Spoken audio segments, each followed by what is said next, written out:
For this first clip, we're looking at this white Nissan which goes past and doesn't stop. Clearly safe to do so. But then we look at this van just at the top there. Here we go again. Quite a late lane change there. They end up going straight over, so it's like, what? Did you need to do that?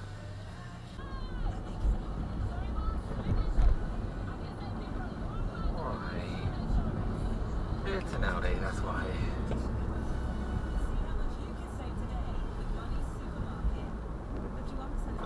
We're now watching this white car who joins the A127 here, and they must get into lane 2. See, they're a little bit edgy there. They're waiting, and then they go to lane 2 when it just goes down to 40 miles an hour, and they're not really overtaking anyone.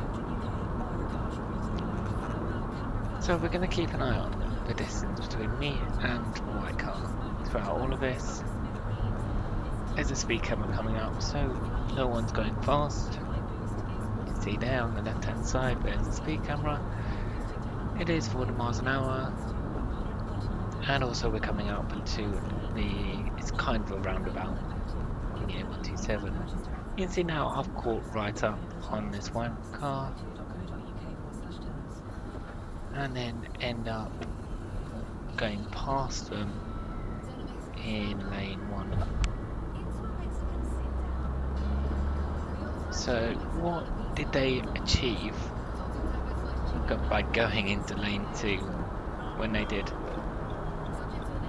In the end, there's enough space for me to move out into lane 2 and overtake this car.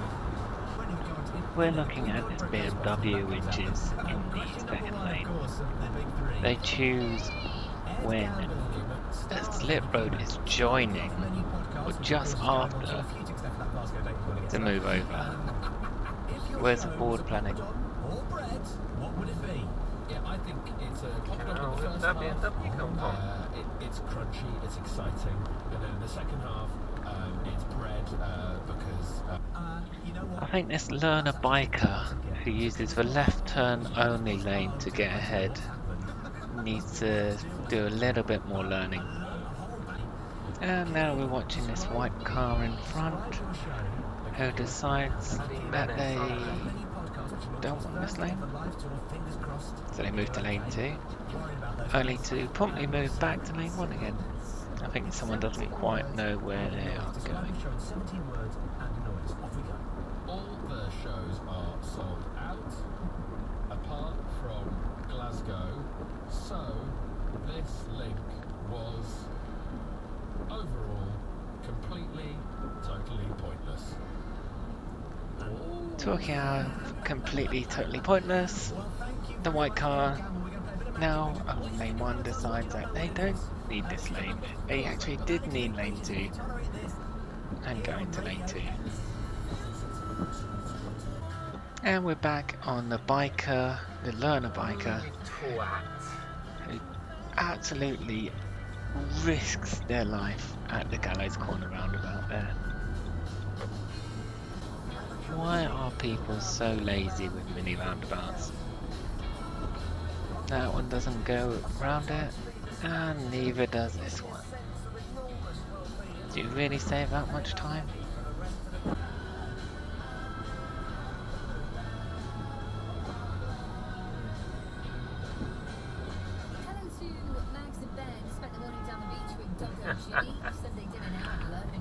That's the slowest pull-out ever.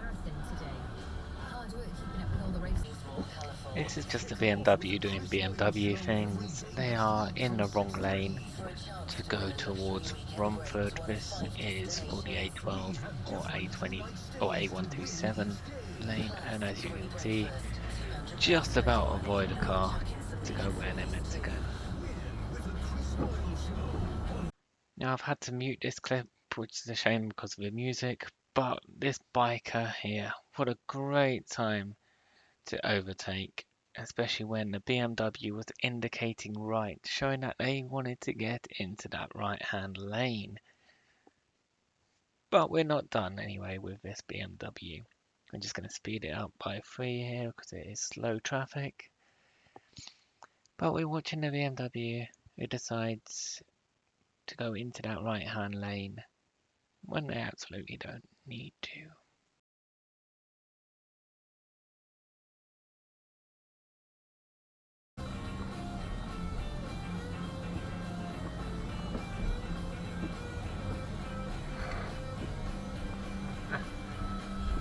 BMW doesn't know where they're going.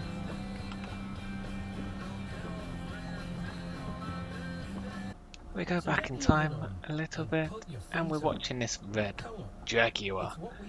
Now they are joining the road, but for some reason they decide to join and go to lane 2.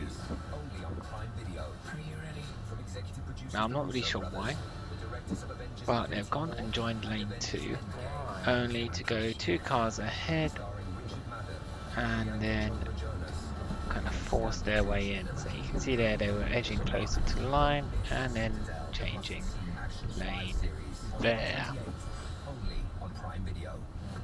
Why not just get into lane 1 if you need lane 1?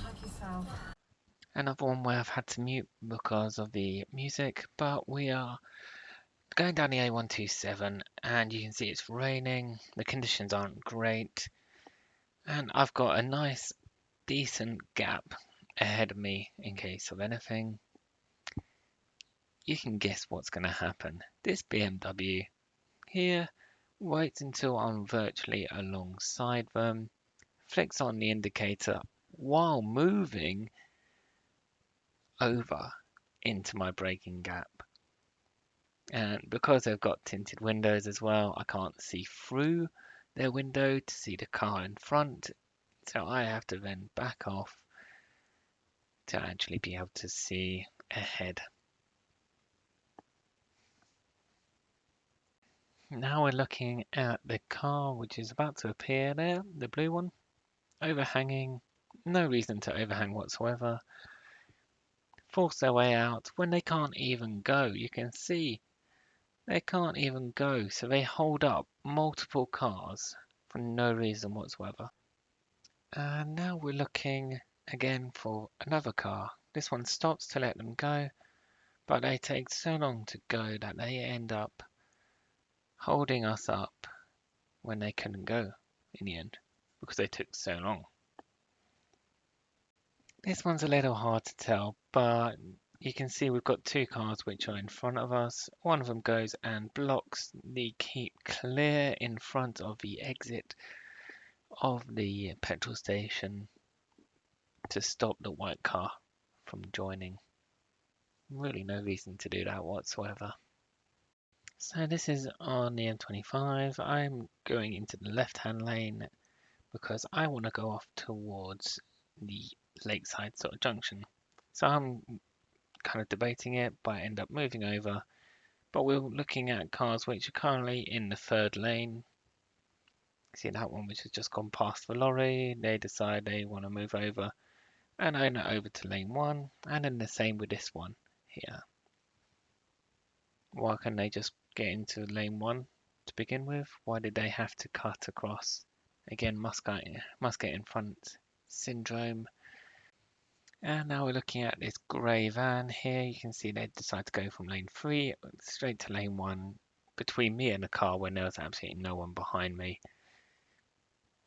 And then over to lane 2 obviously for no reason. Here we get beeped at by some impatient person at a roundabout. What the fuck? Still don't position. Why are people so incredibly lazy when it comes to car parks? I mean, we just came from 1 level up, plenty of spaces. Oh, look, we have 1, 2, 3, and a motorbike, all parked where there isn't a space. So many people not parking in parking spots. It's ridiculous.